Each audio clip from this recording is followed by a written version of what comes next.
زمان زمان كان كل حاجة ليها مسمى حقيقي. يعني لو حطوا قدامك طبق من الحمام، ولو كلت الطبق كله، في الآخر هيبقى الانطباع بتاعك هو حمام، طعم الحمام، شكل الحمام. لما كبرنا شوية ظهرت مسميات تانية، زي الطبق اللي قدامنا ده، اسمه الحمام الكذاب. طب ليه هو اسمه حمام كذاب؟ وليه كذاب؟ ويا ترى هو مش حمام وعامل نفسه حمام؟ ده اللي هنعرفه في الفيديو ده. اول حاجة بقى نبدأ بسم الله. انا معايا 4 وراك من الفراخ. خلي بتاعي الفرارجي يخليهم لك بالشكل ده، وهتغسليهم كويس وتتبليهم بالتتبيلة القمر اللي ظهرت قدامك ده. انا متبلاهم قبلها بيوم، ليلة كاملة. التتبيلة عبارة عن طماطم وبصل وشوية توابل بقى زي الملح والفلفل والسبع بهارات، بحط معلقة عسل، معلقة خل، اضرب كله في الخلاط. بسيبهم متبلين انتي على الاقل حوالي ساعتين.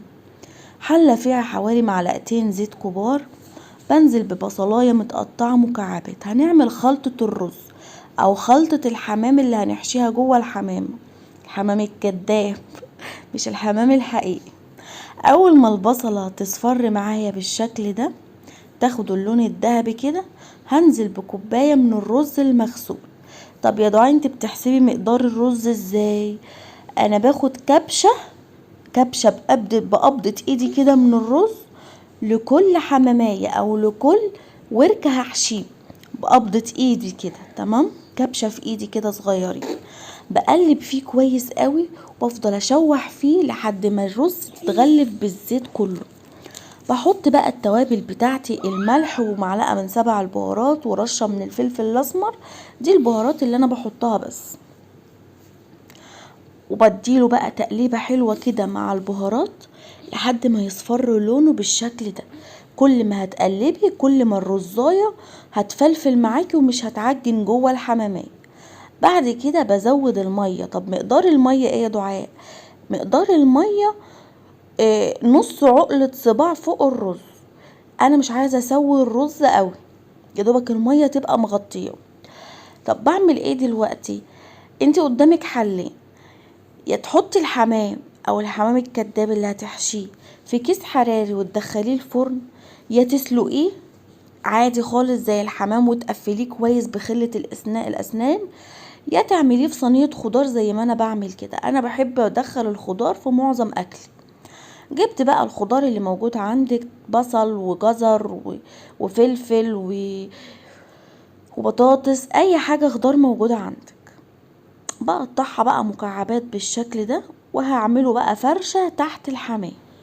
انا بفضل الطريقة بتاعت الخضار دي لان الحمام الكداب بينزل بقى كل البهاريز بتاعته على الخضار ده، بينقله طعم تاني خالص.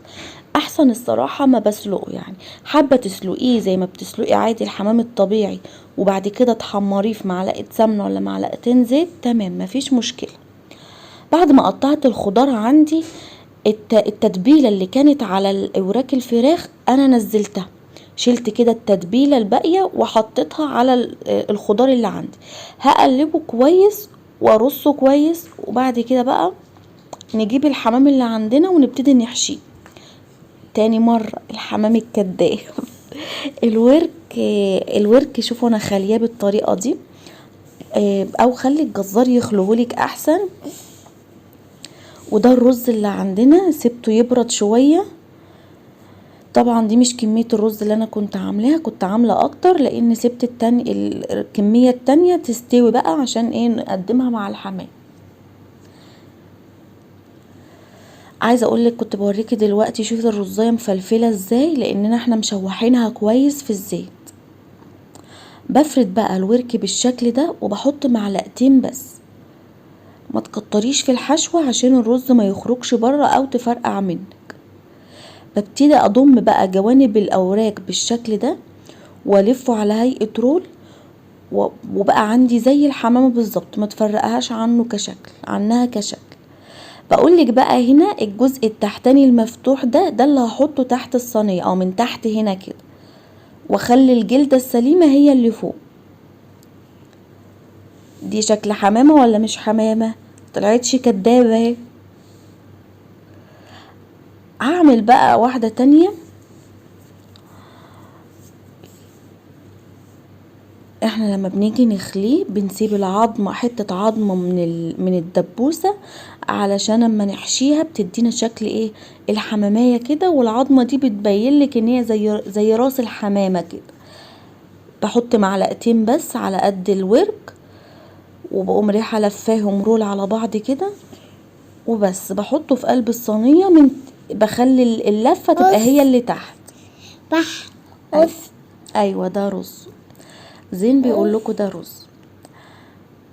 طيب، ولا بحتاج بقى الفه بستريتش، ولا بحتاج ان انا الفه بخلة اسنان ولا خيطه.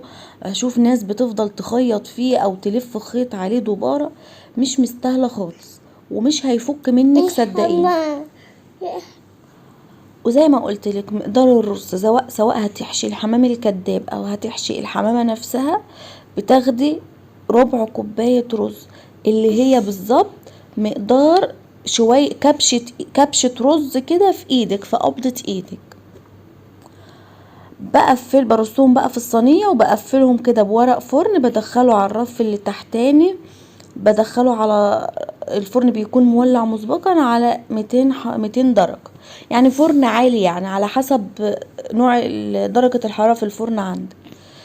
ده بعد ما عدى عليه حوالي نص ساعة، شلت الفويل وبشوفه كده استوى ولا لأ. فقلت هسيبه شوية لحد بس ما الصوص اللي نزل منه ده ينشف شوية. ده بقى عبارة عن معلقتين صلصة وعليهم ملح وشوية توابل كده، التوابل اللي تحبيها بقى، وبدهن بيها وش الحمام، وبرجع ادخله تحت الشواية تاني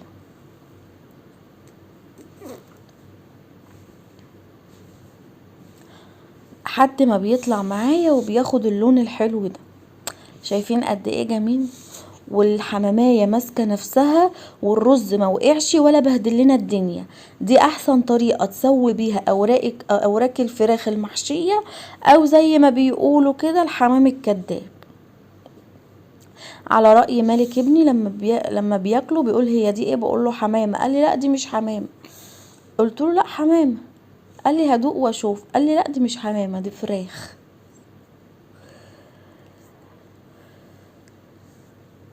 وعايزه اقول لكم بقى ان البهاريز بتاع الاوراق دي كلها نزلت على الخضار اللي رصينه تحت، مدياه طعم خرافي جميل. شايفين الشكل؟ قولوا لي بقى طريقتكم في العمايل الحمام الكداب، وبتحبوا تعملوه بأنهي طريقة، بتحبوا تاكلوه ولا لأ. هستنى تعليقاتكم. مع السلامة.